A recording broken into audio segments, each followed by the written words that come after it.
আসসালামু আলাইকুম। So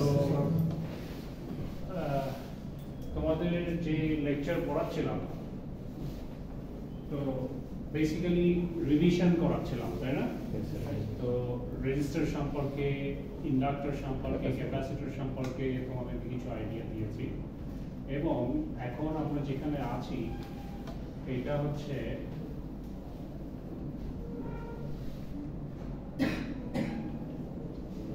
transfer function. তো তার আগে আমরা এরকম সার্কিট দেখেছিলাম এবং ল গুলো সম্পর্কে তোমাদের আইডিয়া দিয়েছিলাম যে ওহমস ল আছে, কারশফস কারেন্ট ল আছে, কারশফস ভোল্টেজ ল আছে, এগুলা কিভাবে সার্কিটে অ্যাপ্লাই করা হয়, বা তোমার যে কারশফস কারেন্ট ল কোথায় অ্যাপ্লাই করা হয়। এরকম যদি নোডাল পয়েন্ট থাকে, এই নোড পয়েন্টে যদি যতগুলা কারেন্ট ঢুকছে তাদের যোগফল should be equal to যতগুলা কারেন্ট এই নোড পয়েন্ট থেকে বেরিয়ে যাচ্ছে তাদের যোগফলের সমান। This is Kirchhoff's current law, ঠিক আছে? সো এরকম সিরিজ সার্কিট যদি থাকে, এই সিরিজ সার্কিটে কারেন্ট সেম থাকে, কিন্তু যদি তোমার কোনো রেজিস্টার ইন প্যারালাল কানেক্টেড থাকে তখন কারেন্ট ডিভাইড হয়ে যায়। তো ওই নোডাল পয়েন্টে আমরা কেসিএল অ্যাপ্লাই করতে পারি। হ্যাঁ, তো এরকম কিছু আইডিয়া দিয়েছিলাম। আর আরসি সার্কিট সম্পর্কে বলেছিলাম কিভাবে এটার টোটাল ইম্পিডেন্স ক্যালকুলেট করতে হয়। নর্মালি তোমার এই সার্কিটের ইম্পিডেন্স হচ্ছে, এখানে রেজিস্ট্যান্সও আছে, ক্যাপাসিট্যান্সও আছে, তাই না? তোমাকে ফার্স্টে রিঅ্যাকট্যান্স বের করে নিতে হবে, নিয়ে Z is equal to R plus J omega C। So এই ফর্মে করলে তোমার রিঅ্যাকট্যান্স বেরিয়ে যাবে সার্কিটের, যেহেতু এটা দুটো সিরিজে। So R plus J omega C হবে এখানে, রাইট? তো ওইভাবে করে তোমার রিঅ্যাকট্যান্স ক্যালকুলেট করে নিতে হবে। দেন তোমার যদি এই সার্কিটের কারেন্ট বের করতে চাও, যদি তুমি ইনপুট ভোল্টেজ জানো, তাহলে ওহমস ল ইউজ করলে কারেন্ট এখান থেকে বের করতে পারবে। সো এরকম আরো সার্কিট দেখিয়েছিলাম যে RLC, মানে রেজিস্ট্যান্সও আছে, ইন্ডাক্টরও আছে, ক্যাপাসিটরও আছে। তখন রিঅ্যাকট্যান্স বেসিক্যালি কিভাবে বের করতে হয়, বা কারেন্ট কিভাবে বের করতে হবে এই সার্কিটে, বা কোনটার অ্যাক্রসে কি ভোল্টেজ ড্রপ হচ্ছে, এই ইকুয়েশনগুলো তোমাদেরকে দেখিয়েছিলাম। হ্যাঁ, তো এখন এই যে সামারিতে ছিল ইন্ট্রোডিউসড KVL and KCL, এটা পড়িয়েছি। Applied KVL to parallel elements. তো প্যারালালি তোমার রেজিস্ট্যান্স বা ক্যাপাসিটর যদি কানেক্টেড থাকে তখন KVL কিভাবে ইউজ করতে হয় এটা দেখিয়েছি। Applied KCL to series element, Kirchhoff's current law কিভাবে অ্যাপ্লাই করতে হয় সিরিজ এলিমেন্ট যদি থাকে ইন দ্যাট কেস, বা প্যারালাল এলিমেন্টসেও কারশফস কারেন্ট ল কিভাবে অ্যাপ্লাই করতে হয় এই নোডাল পয়েন্টে, ওগুলো দেখিয়েছি। তারপর solve the simple circuit using Kirchhoff's law. Normally ওই যে কারেন্ট দেখলে না, I1, I2, I3, তো এইটার থেকে ইকুয়েশন কিভাবে লিখতে হয় ওই সিম্পল সার্কিট থেকে দেখিয়েছি। তো আজকে যেটা করব transfer function. So mainly transfer function হচ্ছে তোমার একটা সার্কিটে তুমি এক সাইডে ইনপুট দিচ্ছ, ঠিক আছে? তো এই সার্কিটটা আছে, হ্যাঁ, আর ওই সার্কিট থেকে তুমি একটা আউটপুট পাবে। তো এই আউটপুটটা বেসিক্যালি তোমার যে ইনপুট দিচ্ছ ওইটা, আর তুমি এই যে সার্কিটের মধ্যে তোমার যে প্যারামিটার, যেই ফাংশনটা তোমার প্রডিউস হচ্ছে এই সার্কিটের কারণে, ওই ফাংশনটা গুণ তোমার ইনপুট যদি করো তাহলে তুমি আউটপুট পাও। তো এই ট্রান্সফার ফাংশনটা যদি আমি কোনোভাবে ক্যালকুলেট করতে পারি, তাহলে ইনপুটে আমি যাই দেই না কেন, ওই ট্রান্সফার ফাংশনের সাথে গুণ করলেই আমি আউটপুট পাবো। নর্মালি তোমার এই output voltage is equal to input into the transfer function. তো এই জিনিসটাই আমি কিছু দূর দেখিয়েছিলাম। তো এখানে রিভিউ করব ট্রান্সফার ফাংশন টু ক্যারেক্টারাইজ আ সার্কিট। ওখান থেকে আমরা একটা সার্কিটের ক্যারেক্টারিস্টিক্স আমরা বুঝতে পারি, ঠিক আছে? অথবা to find a frequency response curve. তো এই ফ্রিকোয়েন্সি রেসপন্স কার্ভ থেকে আমি বুঝতে পারি যদি ওইখানে সার্কিটে তোমার মাল্টিপল ফ্রিকোয়েন্সি থাকে, তো একটা ফ্রিকোয়েন্সির ইনফ্লুয়েন্স আর একটা ফ্রিকোয়েন্সির উপর পড়ে। তো ইনপুট সাইডে ওইটা হয়তো ওইভাবে বোঝা যায় না, বা আউটপুট সাইডে কন্ট্রোলড ওয়েতে আমি দুইটা ফ্রিকোয়েন্সিকে মার্জ করে আমি সিঙ্গেল ফ্রিকোয়েন্সি তোমার প্রডিউস করতে পারি, ঠিক আছে? তো মোর কন্ট্রোলড ওয়েতে আমি হচ্ছে গিয়ে আউটপুট বের করতে পারি, ঠিক আছে? সো এইগুলো নিয়ে এখানে রিভিশন করি। তো normally transfer function two port networks, তো নর্মালি এটাকে টু পোর্ট নেটওয়ার্ক কেন বলা হয়? কারণ you have an input and you have an output, তাহলে দুইটা পোর্ট না? সো একটা ইনপুট পোর্ট আর একটা আউটপুট পোর্ট, আর মাঝখানেরটা হচ্ছে আমার transfer function. So this middle part is an electronic circuit, ঠিক আছে?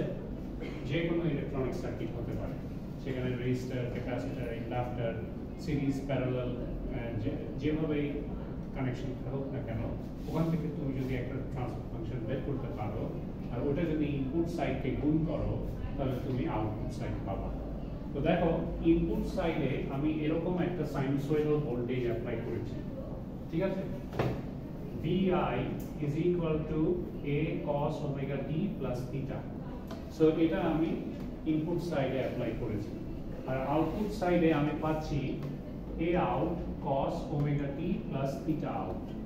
তো এই ইকুয়েশনগুলোকে, এটা তো টাইম ডোমেনে আছে তাই না? টি ফর্মে আছে না? এটা টাইম ডোমেন সাইনুসয়েডাল ফর্মে আছে ইকুয়েশন। তো এটাকে আমি পোলার ফর্মে নিয়ে যেতে পারি, ঠিক আছে? যেটা আমার ম্যাগনিটিউড আর অ্যাঙ্গেল দিয়ে আমি রিপ্রেজেন্ট করতে পারি। তো এটাকে আমি যদি অ্যাঙ্গেল আর ম্যাগনিটিউড দিয়ে রিপ্রেজেন্ট করি এই ইকুয়েশনটাকে, বেসিক্যালি এটা হচ্ছে কি V in is equal to এখানে যে ম্যাগনিটিউডটা আছে A in অ্যাঙ্গেল, এখানে অ্যাঙ্গেল হচ্ছে থিটা ইন, সো এই থিটা ইনটা হবে এটার অ্যাঙ্গেল, ঠিক আছে? সো ওইটাকে আমি পোলার ফর্মে লিখলে এই ফর্মে আমি লিখতে পারি। সিমিলারলি আউটপুটকেও V out is equal to A out angle কত আছে থিটা আউট, এই ফর্মে আমি লিখতে পারি, ঠিক আছে? তো নর্মালি তোমার মাঝখানে তো একটা ট্রান্সফার ফাংশন আছে, এই ট্রান্সফার ফাংশনটাকে আমি বলছি HW। এইটা যেহেতু আমার ওই সার্কিটে রেজিস্ট্যান্স, ইন্ডাক্ট্যান্স, ক্যাপাসিট্যান্স থাকতে পারে, তার মানে এই ইন্ডাক্টর আর ক্যাপাসিটর এগুলো হচ্ছে frequency dependent. That is why transfer function is written in this form. তুমি যেই ট্রান্সফার ফাংশনটাই পাবা না কেন, it will depend upon the frequency of the system, ঠিক আছে? তো ফ্রিকোয়েন্সির উপর ডিপেন্ড করে ওই ইন্ডাক্টর আর ক্যাপাসিটর তোমার তাদের ক্যারেক্টারিস্টিক্স শো করবে, ঠিক আছে? সো এই কারণে দেখো এটা হচ্ছে আমার ইনপুট সিগন্যাল টাইমস তোমার transfer function will be equal to তোমার আউটপুট সাইড। তো এইখানে এই সেম জিনিসটা এখানে অ্যাপ্লাই করেছে, দেখো input signal Times the transfer function is equal to V out, ঠিক আছে? সো এইটা ওইখান থেকে আসে। তো এখানে দেখো V out এর যদি আমি ম্যাগনিটিউড চিন্তা করি, এটা হচ্ছে A out, তাই না? তো A out তোমার তো সিগন্যাল হচ্ছে V out is equal to H omega V in, তাই না? তো যেহেতু এখানে ওমেগা আছে, এখানেও একটা ম্যাগনিটিউড আর একটা অ্যাঙ্গেল আছে, ঠিক আছে? সো এখানেও একটা ম্যাগনিটিউড আর একটা অ্যাঙ্গেল আছে, তাহলে এই V out, তুমি যদি V out এর ম্যাগনিটিউড নিয়ে চিন্তা করো, তো V out এর ম্যাগনিটিউড কত ছিল? A out ছিল না? So A out should be equal to তোমার এই পাশের ম্যাগনিটিউডের সমান হবে। তো এই পাশের ম্যাগনিটিউড কি আছে? এইটার ম্যাগনিটিউড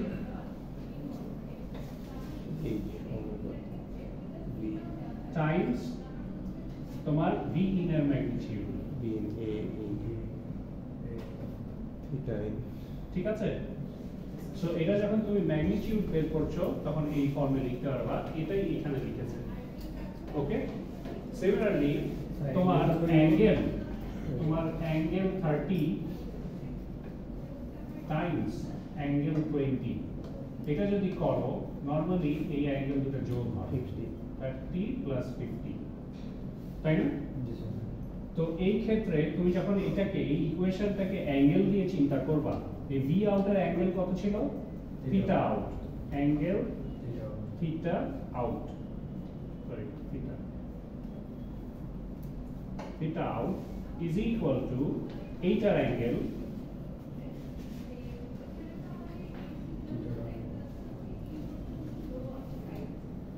আর এইটার অ্যাঙ্গেল, এটা কি গুণ ফর্মে আছে না? তাহলে এইটার অ্যাঙ্গেল হচ্ছে থিটা ইন না? তাহলে এই অ্যাঙ্গেলটা আর এইটার অ্যাঙ্গেল যোগ হবে না? গুণ থাকলে তো যোগ হয়, তাহলে এটা যোগ হবে, বুঝছো? সো এটা প্লাস থিটা ইন এরকম, আন্ডারস্টুড? সো এই কারণে ইকুয়েশনটা এভাবে লিখেছে, ওকে? সো এখান থেকে ইকুয়েশনগুলো আসে। আশা করি এখানে কোনো কনফিউশন হবে না, ধরা যাবে, তাই না? তো দেখো, এই যে এই তিন ধরনের সার্কিট আমরা আগের ক্লাসে এক্সাম্পলে দেখেছিলাম। একটা হচ্ছে তোমার voltage source, resistance, capacitance, voltage source, capacitor, resistor, just একটা আগে লাগানো আছে, একটা পরে লাগানো আছে, অল্টারনেট করে দেওয়া আছে। সো আর এখানে আরএলসি সার্কিট আছে, ঠিক আছে? সো এইটার ট্রান্সফার ফাংশন আলাদা, এইটার ট্রান্সফার ফাংশন আলাদা, এইটার ট্রান্সফার ফাংশন আলাদা। এই ট্রান্সফার ফাংশনগুলো আগের ক্লাসে আমরা বের করা শিখিয়েছি। নরমালি তুমি যদি এই ইনপুট আউটপুট ভোল্টেজ তুমি কম্পেয়ার করো, তখন তোমার ওই ট্রান্সফার ফাংশন বের হয়ে আসে। তো তুমি ধরো যে এই ফুল সার্কিটের ইম্পিডেন্স ক্যালকুলেট করলে, ঠিক আছে? সো এইখানের ভোল্টেজ আর এখানে ইম্পিডেন্স আর এখানে ভি আউট আছে, ঠিক আছে? তাহলে তুমি ভোল্টেজ ডিভাইডার রুল যদি ইউজ করো, তাহলে এই ক্যাপাসিটরের অ্যাক্রসে তুমি ভোল্টেজ ক্যালকুলেট করতে পারবে। কিভাবে? এই যে ক্যাপাসিটরের তোমার ভোল্টেজ ডিভাইডার রুল জানো না? ধরো এরকম একটা রেজিস্ট্যান্স আছে, এইখানে একটা রেজিস্ট্যান্স আছে, ঠিক আছে? এটা R1, এটা R2 আর এটা VS, ঠিক আছে? আর এটার মধ্যে দিয়ে কারেন্ট ফ্লো করছে I, ওকে? তো এইটার অ্যাক্রস এর ভোল্টেজ V1, এটা হচ্ছে V2। তো আমি V2 ভোল্টেজ যদি বের করতে চাই, তাহলে এইটার resistance R2 divided by total resistance R1 plus R2 times supply voltage, এটা না?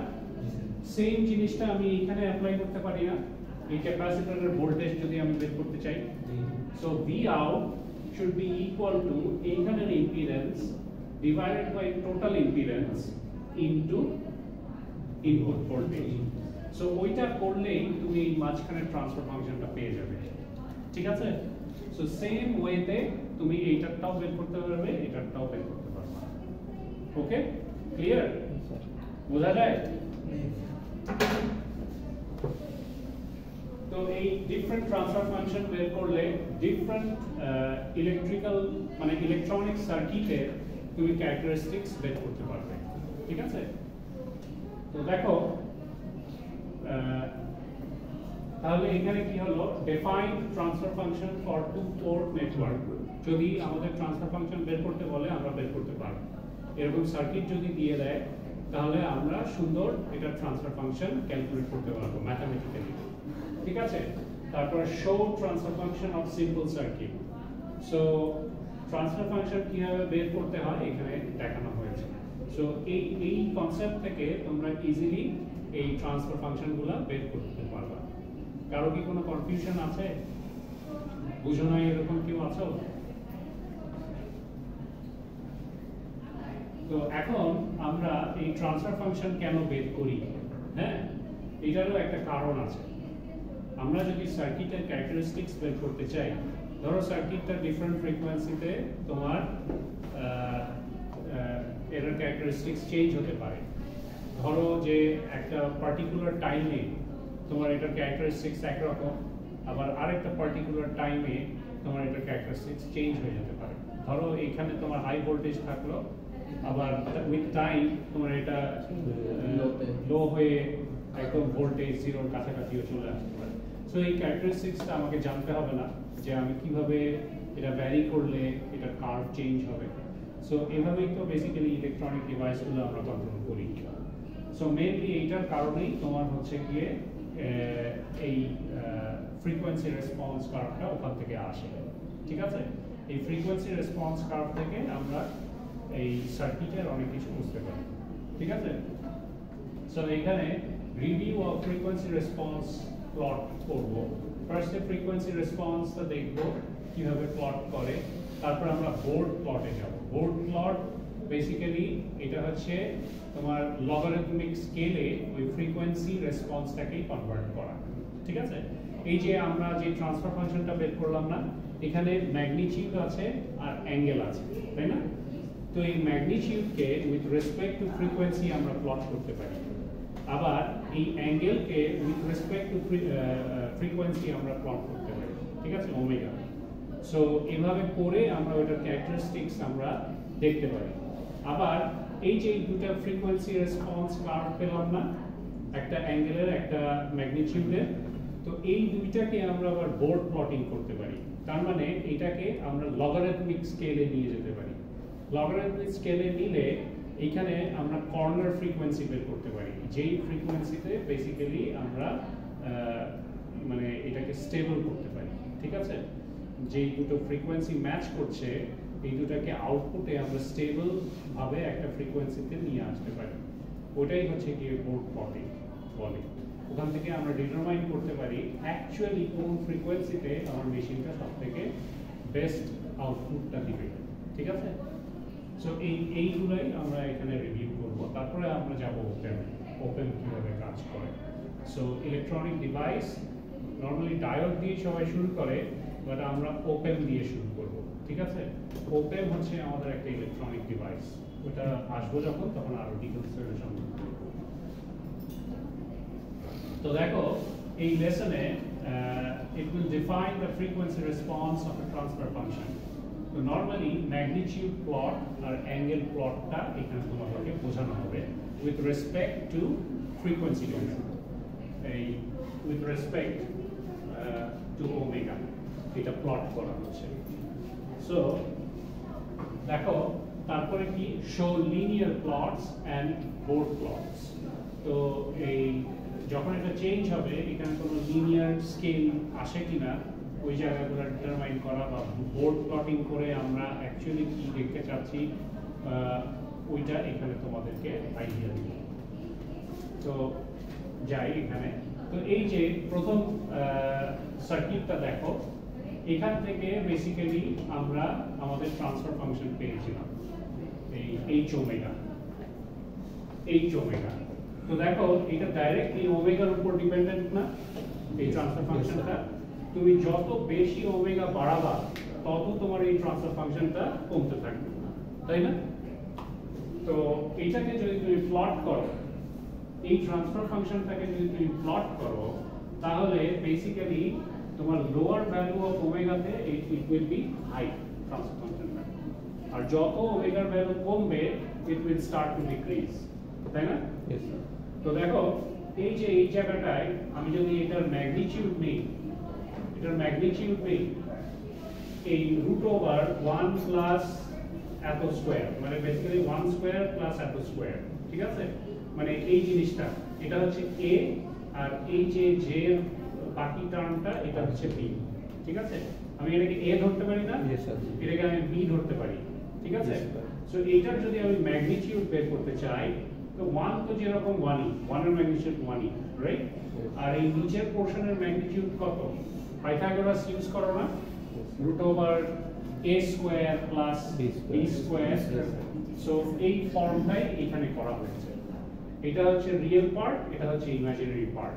রিয়েল পার্টের স্কয়ার প্লাস ইমাজিনারি পার্টের স্কয়ার তার রুট করলে আমি এটার ম্যাগনিটিউড পাই। তো ম্যাগনিটিউড যখন বের করছো 1 by root over a square plus b square.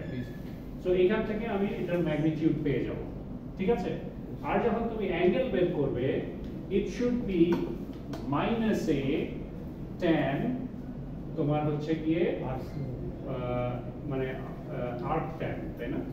arc tan b by a, ঠিক আছে? মানে এই ভ্যালুটা ডিভাইডেড বাই এটা, তার মানে ইকুয়েশনটা এরকম হবে।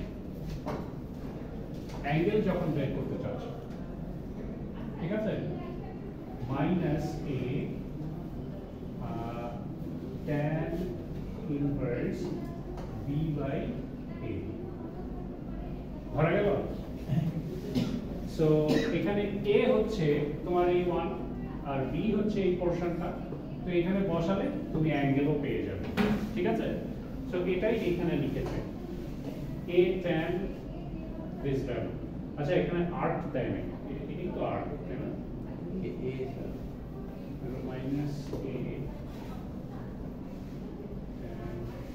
a tan কি arc tan নাকি ওই ভ্যালুটা a?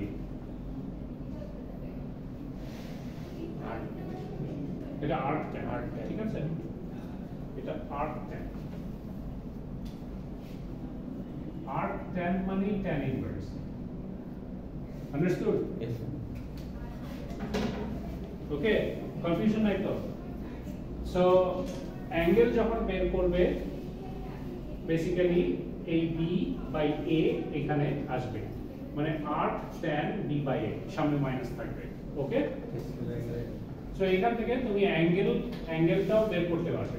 তো দেখো এখানে ওমেগার উপর এটা ডাইরেক্টলি ডিপেন্ডেন্ট, যখন ওমেগার ভ্যালু বেশি তখন ইট will B close two 0 degree angle, এইখানে হচ্ছে অ্যাঙ্গেল 0। এখন ওমেগার ভ্যালু তুমি যত বাড়াচ্ছ this will reduce to -90, কারণ কি এই রেজিস্টার আর ক্যাপাসিটরের মাঝখানে -90 ডিগ্রি ফেজ ডিফারেন্স থাকে না, ক্যাপাসিটর নিচের দিকে থাকে নেগেটিভ রিয়েল নেগেটিভ ইমাজিনারি অ্যাক্সিসে, সো এই অ্যাঙ্গেলটা হচ্ছে -90 ডিগ্রি। সো তুমি যত ওমেগার ভ্যালু বাড়াচ্ছ এই 0 থেকে নেগেটিভলি অ্যাঙ্গেল বাড়ছে, বেড়ে তোমার ধরো যে ফ্রিকোয়েন্সি এই পাশে হলে তোমার 90 ডিগ্রি -90 ডিগ্রির দিকে যাচ্ছে, ঠিক আছে? আন্ডারস্টুড? সো এরকম। তো এইখান থেকে আমরা বুঝতে পারি যে আমার কত ফ্রিকোয়েন্সিতে আমার ইলেকট্রনিক ডিভাইসটা কত ইয়েতে কাজ করবে, ঠিক আছে? তার মানে এই যে আউটপুট আর ইনপুট এটার রিলেশনটা তোমার এখান থেকে আমি বুঝতে পারবো যে ইনপুটে আমি যদি এই ফ্রিকোয়েন্সি দেই তাহলে আউটপুটে আমি এত ভোল্টেজ আমার আসতে পারে, ঠিক আছে? বা ফ্রিকোয়েন্সি যদি বাড়াই তাহলে আমার ভোল্টেজ হয়তো আরো কমে যেতে পারে বা অন্য কোনো সময় বাড়তেও পারে। তো এই যে এই জিনিসগুলা আমরা এই ফ্রিকোয়েন্সি থেকে ডাইরেক্ট ধরতে পারি না, তাহলে এটা ধরতে হলে আমাকে ওই বোর্ড প্লটিং করতে হয়। তো বোর্ড প্লটিং করলে এখানে ওভার ড্যাম্প হওয়ারও চান্স থাকে, এখানে আন্ডার ড্যাম্প হওয়ারও চান্স থাকে। তো এইখান থেকে আমি বুঝতে পারি যে আমার মেশিনটা অ্যাকচুয়ালি এটা অ্যাম্পলিফায়ার হিসাবে কাজ করছে নাকি এটা হচ্ছে গিয়ে তোমার ইয়ে হিসাবে কাজ করছে, গেইন, ঠিক আছে? ধরতে পেরেছো? না, গেইনই তো অ্যাম্পলিফায়ার। দাঁড়াও,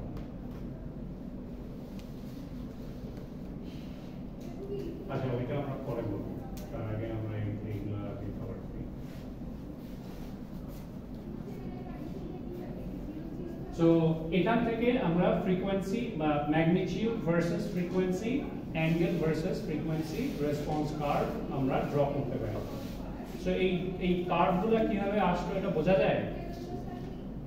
বুঝতে পারো? হ্যাঁ, ধরা যায়? ধরতে পারো না কেন? এই যে ধরো যে এটা হচ্ছে আমার ফ্রিকোয়েন্সি, ফ্রিকোয়েন্সি কিসের? এই ইকুয়েশন কি ছিল? এই ইকুয়েশন ছিল হচ্ছে যে v cos ওমেগা t ছিল না? তো এই যে ফ্রিকোয়েন্সি, ওই ফ্রিকোয়েন্সিটা যদি বাড়ে ইনপুট ভোল্টেজের তাহলে কি হবে? যদি ওই ফ্রিকোয়েন্সি কমে তাহলে কি হবে? বুঝতে পারছো? ওগুলা কিভাবে আমার ক্যাপাসিটর আর ইন্ডাক্টরের উপরে ইফেক্ট ফেলবে যদি আমি ফ্রিকোয়েন্সি বাড়িয়ে দিই? এখন ধরা যায় তো ওই ইনপুট ভোল্টেজের ফ্রিকোয়েন্সি যদি আমি বাড়াই তাহলে আমার বেসিক্যালি তোমার এই সার্কিটটা কিভাবে বিহেভ করবে এটা আমি বুঝতে পারি, এটার ক্যারেক্টারিস্টিক্স ধরা যায়। সো ওটাই, এই যে ভোল্টেজ তুমি দিচ্ছ এটা তো বেসিক্যালি সাইন ভোল্টেজ, তাই না? সাইনুসয়েডাল ভোল্টেজ দিচ্ছ, মানে একবার উপরে উঠছে একবার নিচে নামছে, রাইট? তো এই ফ্রিকোয়েন্সি আমি কন্ট্রোল করতে পারি চাইলে। তো এই ফ্রিকোয়েন্সি কন্ট্রোল করে আমি আমার সার্কিটের ক্যারেক্টারিস্টিক্স আমি কন্ট্রোল করতে পারি, ঠিক আছে? সো এটা কিভাবে কন্ট্রোল হয় এটাই হচ্ছে আসল জানার বিষয়। ইঞ্জিনিয়াররা তো এই কারণেই থাকে যে এক্সাক্ট পয়েন্টটা প্র্যাকটিক্যালি কোথায় এটা প্রবলেম ফেস হচ্ছে বা এই প্রবলেমটা আমি ডিটারমাইন করতে পারবো কিনা, ওই জায়গাগুলোই হচ্ছে এটার ভিতরে ঢুকতে হবে তোমাদেরকে, একটু হলেও ভিতরে ঢুকতে হবে। হ্যাঁ, যদিও একদিন ক্লাস 1 ঘন্টা।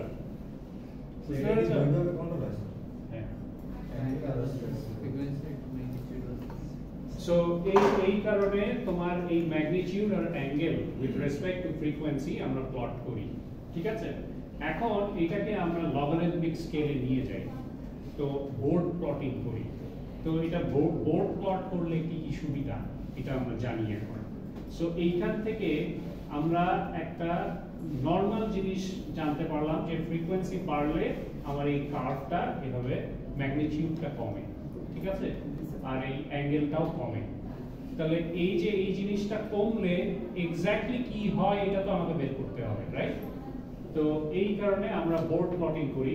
তার আগে আমরা এই ডিফারেন্ট ফ্রিকোয়েন্সি যদি তুমি ইনপুটে ইউজ করো, সিগন্যালটা কিভাবে আউটপুটে চেঞ্জ হয় এটা সম্পর্কে একটু বলবো, ঠিক আছে? তো এই দেখো ইনপুটে এখানে দুই ধরনের সিগন্যাল ইউজ করেছে, মানে সুপার ইম্পোজ করেছে একটার উপর আরেকটা, মানে জোড়া লাগিয়েছে। তো দুইটা সিগন্যালও মার্জ করা যায়। তো দেখো একটা আছে cos ওমেগা t আর একটা আছে cos 800t, I mean cos 50t আর 800t। তার মানে ওমেগার ভ্যালু একটা 50 আর একটা 800। তাহলে দুইটা ফ্রিকোয়েন্সি যদি থাকে তাহলে এটাকে আমি আমার সার্কিটে ফিড করে কন্ট্রোল কিভাবে করব, বা এই দুইটা যখন সুপার ইম্পোজ হয়েছিল আমার সিগন্যালটা কি রকম ছিল এটাও তো আমার জানার বিষয়, তাই না? তো দেখো এই যে বড় সুইং দেখছো না, কিন্তু এটা সাইনুসয়েডাল না? Yes sir, sine. কিন্তু এই সাইন ওয়েভের মধ্যেও অনেক বড় অসিলেশন আছে। এই যত ফ্রিকোয়েন্ট অসিলেশন হচ্ছে ওটা হচ্ছে 800, মানে হাই ফ্রিকোয়েন্সি সিগন্যাল, ঠিক আছে? আর এই যে মাঝখানে তোমার এখানে আরেকটা ওয়েভ আছে, তাই না? এখানে আরেকটা ওয়েভ আছে। সো এইটা হচ্ছে তোমার 50 ফ্রিকোয়েন্সি। তাহলে এখানে দুইটা ফ্রিকোয়েন্সি কাজ করছে ইনপুটে। তো এই দুইটা ফ্রিকোয়েন্সি আমি আমার এই ইলেকট্রিক সার্কিটে আমি ফিড করাচ্ছি। করালে আমার আউটপুট কিভাবে বিহেভ করছে এটা আমার জানার বিষয় আছে। সো এই কারণেই আমরা এই ম্যাগনিটিউড আর অ্যাঙ্গেল এই ফ্রিকোয়েন্সি কার্ভ প্লট করি, ঠিক আছে? তো দেখো এইখানে ম্যাগনিটিউড যখন 0 এর কাছাকাছি তখন তোমার এখানে অ্যামপ্লিটিউড তোমার অলমোস্ট হচ্ছে কি এই যে 0.95 মাইনাস, ঠিক আছে? 1000 এর কাছাকাছি। যখন এই 50 ফ্রিকোয়েন্সি যখন 50, ঠিক আছে? এটা যদি তুমি উপরে উঠাও তাহলে দেখবা যে এই যে 0.95 পাও, ঠিক আছে? আর যখন 800 তখন দেখবে যে তুমি এই 0.13 ফ্রিকোয়েন্সি পাও, ঠিক আছে? সো সিমিলারলি এখানে অ্যাঙ্গেল দেখো যদি 50 হয় তো তোমার এখানে হচ্ছে গিয়ে অ্যাঙ্গেল আসে হচ্ছে গিয়ে -20 ডিগ্রি, ঠিক আছে? -20 অ্যাঙ্গেল আসে এই যে এত দূর পর্যন্ত উঠে 50 যদি এখানে হয় -20 এখানে আসে। সিমিলারলি 800 এর জন্য তোমার 85 -85 আসে, ঠিক আছে? তো তুমি যখন এই সার্কিটে ফিড করাচ্ছ এই দুইটা, তো তোমার এমন ভাবে এই সিগন্যালটা অ্যাটেনুয়েশন হয় যে তোমার যে হাই ফ্রিকোয়েন্সিটা, দেখো হাই ফ্রিকোয়েন্সিটা তুমি এই পয়েন্টে কিন্তু কন্ট্রোল করতে পারছিলে না, यस স্যার। ঠিক আছে? বাট তুমি যখন এই সার্কিটে ফিড করেছো দেখো হাই ফ্রিকোয়েন্সিটা কন্ট্রোলড হয়ে এই 1 এর কাছাকাছি চলে এসেছে, মানে এই ভাইব্রেশনটা কমে গেছে, ঠিক আছে? so you can control that in a manner, ঠিক আছে, যাতে এটা ওভার শুট না করে, ঠিক আছে, ওভার শুট করলে তো বেশি ভোল্টেজ হয়ে যাওয়ার চান্স আছে, সো এটাকে কন্ট্রোল করতে হবে না হাই ফ্রিকোয়েন্সিকে, সো এইটাকে বলে সিগন্যাল অ্যাটেনুয়েশন, ঠিক আছে, সো এইভাবে করে আমরা সিগন্যালকে আউটপুটে কন্ট্রোল করতে পারি, ওকে, সো এই জিনিসগুলাই এখান থেকে বোঝা যায়।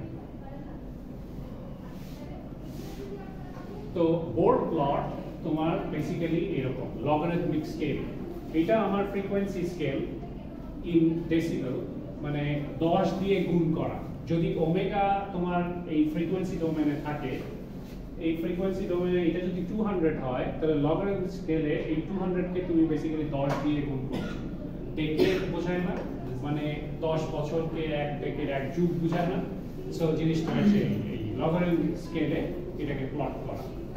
তো আমি যদি লগারিদমিক স্কেলে আমি প্লট করি, তাহলে আমার যে ফ্রিকোয়েন্সি কার্ভ ছিল ম্যাগনিটিউডে এটা চেঞ্জ হয়ে যায়, ঠিক আছে, তার মানে তোমার এটা ওই লগ স্কেলে চেঞ্জ হয়, লগ স্কেলে চেঞ্জ হলে তোমার যে ছোট ভ্যালুটা এখানে মানে বড় ভ্যালুটা এখানে থাকে, এটা তোমার বেসিক্যালি এটার কাছাকাছি থাকে, আর ছোট ভ্যালুগুলা তোমার আস্তে আস্তে নেমে যায়, একটা লেভেলে গিয়ে এরকম নেমে যায়, সো কার্ভটা দেখতে তোমার অনেকটা এরকম হয়। এটা হচ্ছে frequency curve, magnitude with respect to frequency, আর এটা হচ্ছে magnitude with respect to frequency but in the Bode plotting phase. তো দেখো এই সিগন্যালটাই বেসিক্যালি এরকম হয়ে গেছে, ঠিক আছে, তো এখন এইটাকে যদি আমি এইভাবে লিনিয়ারলি মানে একটা লাইন টানি এরকম, আর এদিক থেকে যদি একটা লাইন টানি, এই দুইটা যেখানে মিট করছে এটাকে আমরা বলি কর্নার ফ্রিকোয়েন্সি, সো এই কর্নার ফ্রিকোয়েন্সিতে বেসিক্যালি আমার মেশিনটা তোমার স্টেবল হয়, মানে সবথেকে বেস্ট অপারেট করে, ঠিক আছে, সো এইভাবে করে আমরা এই লোড প্লটিং করেও আমরা মেশিনের ক্যারেক্টারিস্টিক্স আমরা বের করতে পারি, ঠিক আছে, সো অ্যাঙ্গেলটাও করা হয়, কিন্তু অ্যাঙ্গেল থেকে তেমন কোনো ডিফারেন্স বোঝা যায় না, যাই হোক এখান থেকে এটা জাস্ট আমরা করি দেখার জন্য, সো এতটুকু জানো, সো এটাই যেটা বললাম এটাই এখানে বলা হয়েছে, সো ম্যাগনিটিউড আর অ্যাঙ্গেল ক্যালকুলেশন দেখানো হয়েছে। সো এই আরএলসি সার্কিটে তোমার এখানে দুই ধরনের ড্যাম্পিং হয়, একটা হচ্ছে ওভার ড্যাম্প আর একটা হচ্ছে আন্ডার ড্যাম্প, ঠিক আছে, সো ওভার ড্যাম্প কার্ভগুলো দেখতে এরকম হয়, এবং আমরা এটা যদি করি তাহলে আমরা ইজিলি কর্নার ফ্রিকোয়েন্সি বের করতে পারি, ঠিক আছে, সো এইগুলো হচ্ছে ওভার ড্যাম্প। তা ওভার ড্যাম্প তোমার বেসিক্যালি 1/√LC এই ফর্মে থাকে, ঠিক আছে, এইটার এই ট্রান্সফার ফাংশনের উপর ডিপেন্ডেন্ট থাকে। আর আন্ডার ড্যাম্প, দেখো আন্ডার ড্যাম্পের ক্ষেত্রেও আমরা একই জিনিস করতে পারি, বাট আন্ডার ড্যাম্পের ক্ষেত্রে এখানে একটা শুট আপ হয়, ঠিক আছে, সো এখানেও আমরা যদি লাইন টানি এরকম, আবার এই দিক দিয়েও যদি লাইন টানি, আবার এইখানে মিট করে, সো এইটা হচ্ছে গিয়ে আমার আন্ডার ড্যাম্পের ফ্রিকোয়েন্সি, ঠিক আছে, এই ফ্রিকোয়েন্সিতে বেসিক্যালি এখানে ভোল্টেজ ম্যাগনিফাই হচ্ছে, তাই না, মানে ভোল্টেজ বেড়ে যাচ্ছে, তার মানে এখান থেকেও আমরা ধরতে পারি যে আমার এই মেশিনটা অ্যাজ অ্যান অ্যাম্পলিফায়ার কাজ করতেছে, ঠিক আছে, সো এটা ধরা যায়। আর দেখো এই অ্যাঙ্গেল দেখেও আমরা বুঝতে পারি যে ট্রানজিয়েন্টটা মানে হাই থেকে লো হওয়ার এটা অনেকটা শার্প, ঠিক আছে, so a summary key, a frequency response is a plot of the transfer function versus frequency, ঠিক আছে, আর the frequency response can be used to determine the steady state sinusoidal response of a circuit at different frequencies, তার মানে তুমি যদি frequency change করো, steady state সাইনুসয়েডাল response বলতে কি বোঝায়, যখন সিগন্যালটা একদম স্টেবল, তোমার যখন অন করো তখন হচ্ছে গিয়ে ডাইনামিক স্টেটে থাকে, হ্যাঁ, মানে ট্রানজিয়েন্ট স্টেটে থাকে, মানে চেঞ্জেবল স্টেটে থাকে, বাট কিছুক্ষণ রান করার পর মেশিনটা স্টেবল হয়, মানে সিগন্যালটা স্টেবল হয়। তো ওইটাকে আমরা স্টেডি স্টেট লেভেল বলি। ওখান থেকে তো মানে অ্যাব্রাপ্টলি আর কাজ করার কোনো উপায় নাই। ওই স্টেডি স্টেট কন্ডিশনের কথা বলছে। ওই টাইমে যদি আমরা ফ্রিকোয়েন্সি চেঞ্জ করি সিস্টেমের, তাহলে কিভাবে ওই সিস্টেম বিহেভ করে এই ক্যারেক্টারিস্টিকগুলো আমরা এগুলো দেখে বুঝতে পারি। ঠিক আছে?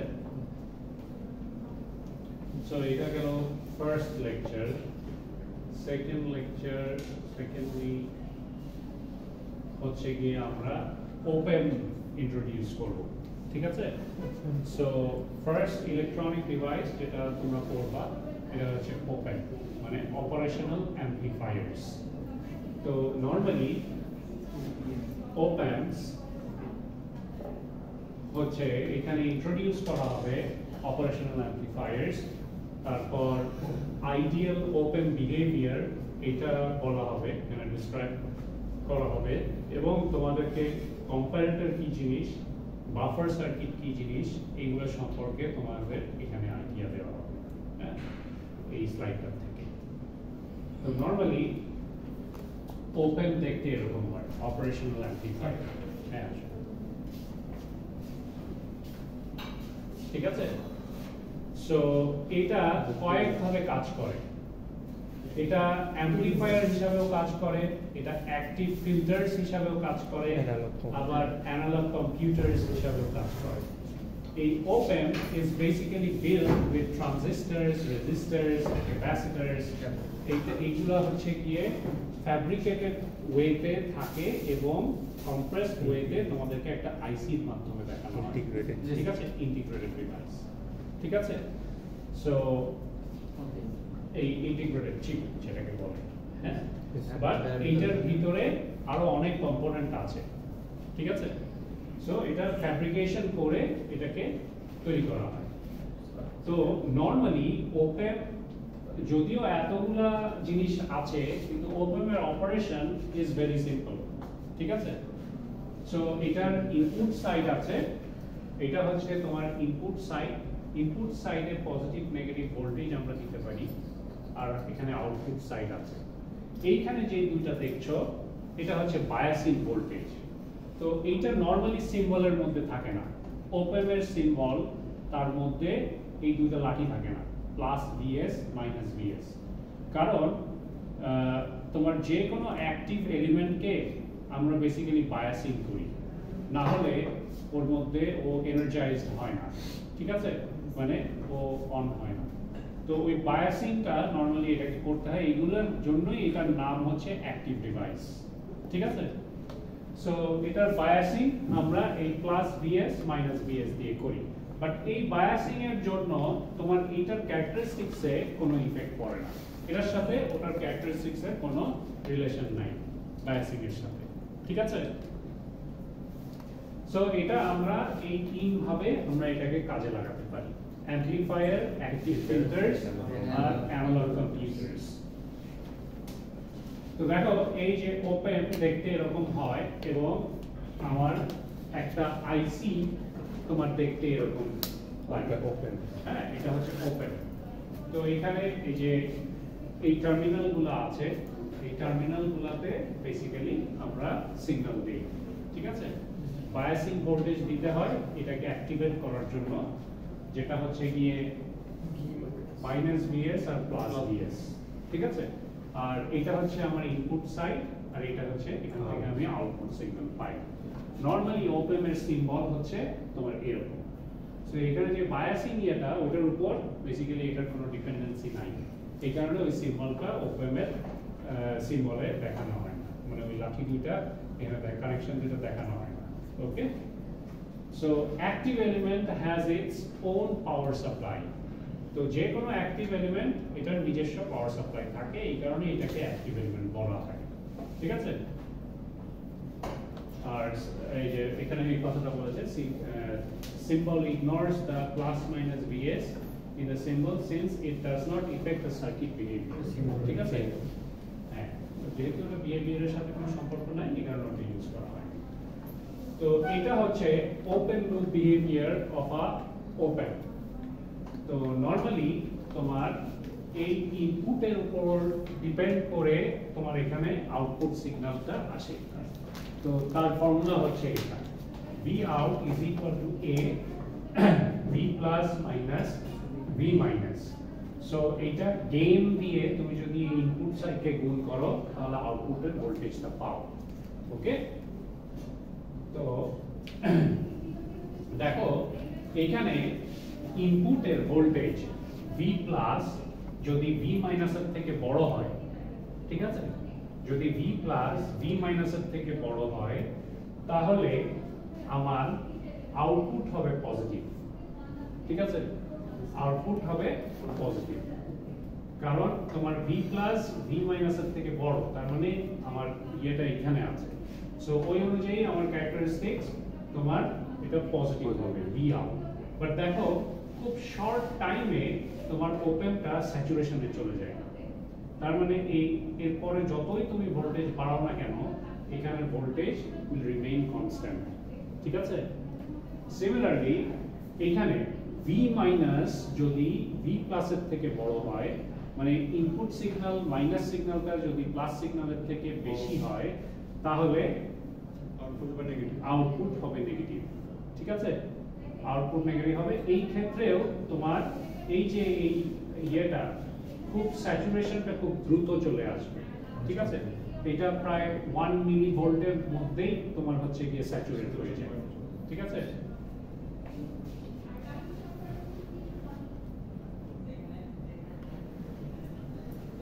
এটা হচ্ছে কম্পারেটর সার্কিট।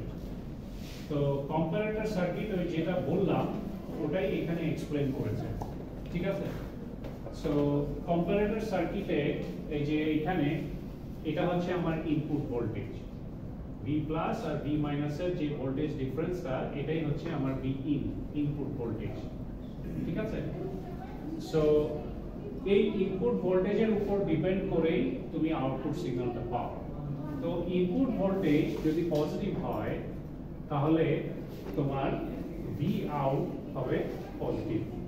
ঠিক আছে, আর যদি এটা নেগেটিভ হয় তাহলে তোমার এটা হবে V আউট হবে নেগেটিভ। সো এখানে ওই কন্ডিশনটা জাস্ট বলেছে কম্পারেটরের মধ্যে। সো এটাকে আমরা অ্যাজ আ কম্পারেটর সার্কিটও ইউজ করতে পারি।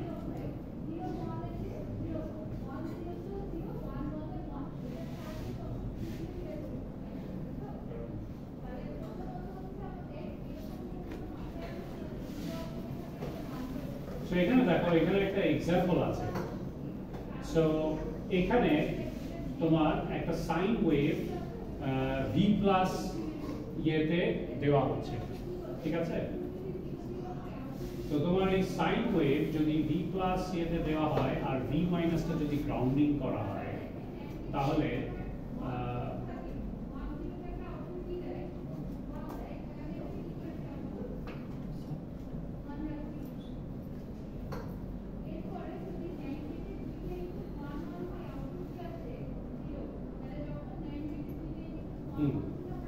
যদি এরকম সিগন্যাল দেওয়া হয় আর তোমার এই V মাইনাসটা যদি গ্রাউন্ড করা হয়, ঠিক আছে, তাহলে আউটপুট সিগন্যালটা কি রকম হবে দেখতে?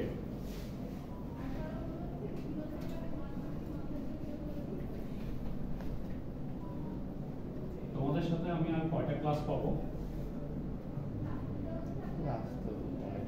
এই মাসে? হ্যাঁ, মাসে 3টে। এই মাসে 3টা।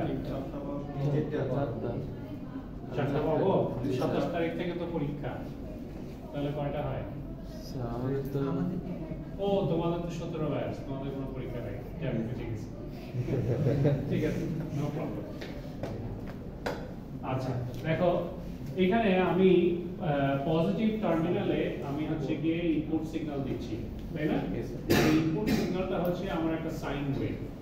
তো নরমালি তুমি যদি এই সাইন ওয়েভটাকে আঁকাও এটা দেখতে এরকম হবে, তাই না?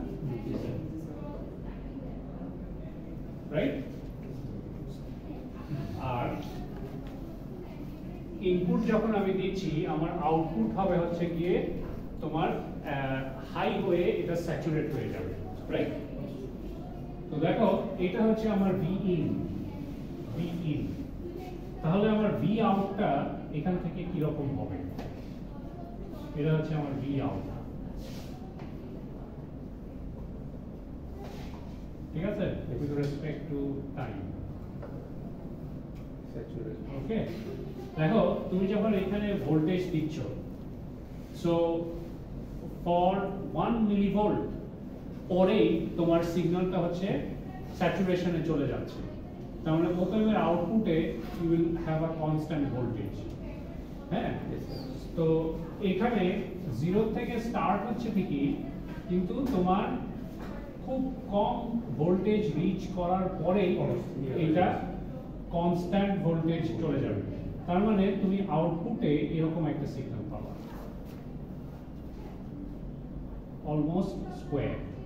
এটা হাই আবার এই লো হওয়ার সময় বেসিক্যালি এই ট্রানজিয়েন্ট পয়েন্টগুলোতে তোমার এটা মুভ করবে। এই যে পজিটিভ সাইকেল যখন, তখন তো এটা পজিটিভ, আর যখন এখানে তুমি নেগেটিভ ভোল্টেজ দিচ্ছ তখন এটা নেগেটিভ। ঠিক আছে, সো এই যে এটা নেগেটিভ, তখন তো তোমার এই পজিটিভ সাইকেলে এটা পজিটিভ হবে, নেগেটিভ সাইকেলে এটা নেগেটিভ হবে, পজিটিভ সাইকেলে আবার এটা পজিটিভ হবে। বুঝতে পেরেছো? সো তোমার আউটপুটটা দেখতে এরকম হবে।